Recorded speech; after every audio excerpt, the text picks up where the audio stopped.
Alors voilà, c'est d'abord moi sur cette photo, je pense que j'ai 6 ou 7 ans.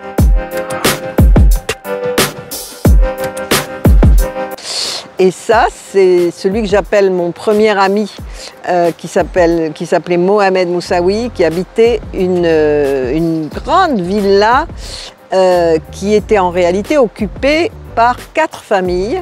Il y avait une famille de Noirs, une famille de Mozabites et puis une famille de Kabyles.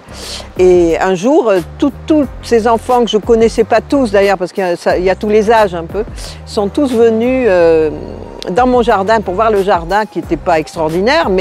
Et ma mère a eu la bonne idée de photographier cette assemblée. Aujourd'hui, le prix Liberty, ça résonne comment le prix Liberty?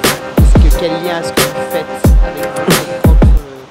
Audiberti, ça résonne comme un grand écrivain, vraiment que j'admire parce que pour moi, les grands écrivains sont ceux qui ont le sens de la langue. Audiberti n'est pas un auteur facile à lire, mais vraiment, ce que j'aime en lui, c'est qu'il est capable de vous décrire en 3 mots une atmosphère, un lieu, que ce soit une rue de Paris ou justement Antibes, enfin je relisais, ou la vallée de Chevreuse, enfin il y a tout de suite l'image qui frappe, l'écriture pas vraiment sèche, à la fois imagée et musclée comme il disait.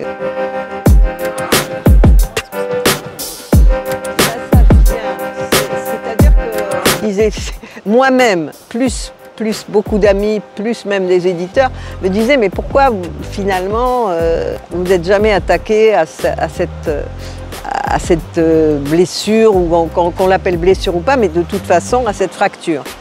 À force, j'ai dit mais j'ai envie de le faire. J'ai envie de le faire même pour voir ce que je vais découvrir moi-même, d'une certaine façon.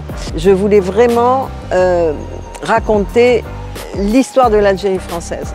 Parce qu'un jour, je me suis aperçue que 130 ans, c'était rien du tout. C'était très court, 130 ans, et que je pouvais ramasser ça. On pouvait le condenser et essayer d'en tirer la leçon, d'une certaine façon. Beaucoup voyagé. Oui.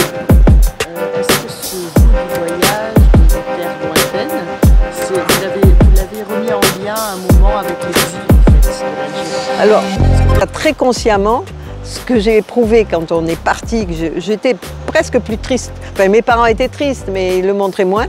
Et moi aussi, enfin bon, je me suis dit, je serais apatride. Donc, je pensais d'ailleurs que je vivrais plus à l'étranger que je l'ai fait. Mais j'ai beaucoup voyagé. Et je cherche des prétextes à voyage. Je n'ai pas voyagé pour voyager. Mais comme je m'intéresse beaucoup à des écrivains qui ont vécu ailleurs, et la première chose, je vais voir où ils ont vécu, quoi, par exemple. C'est difficile de parler de l'Algérie, du Ouais.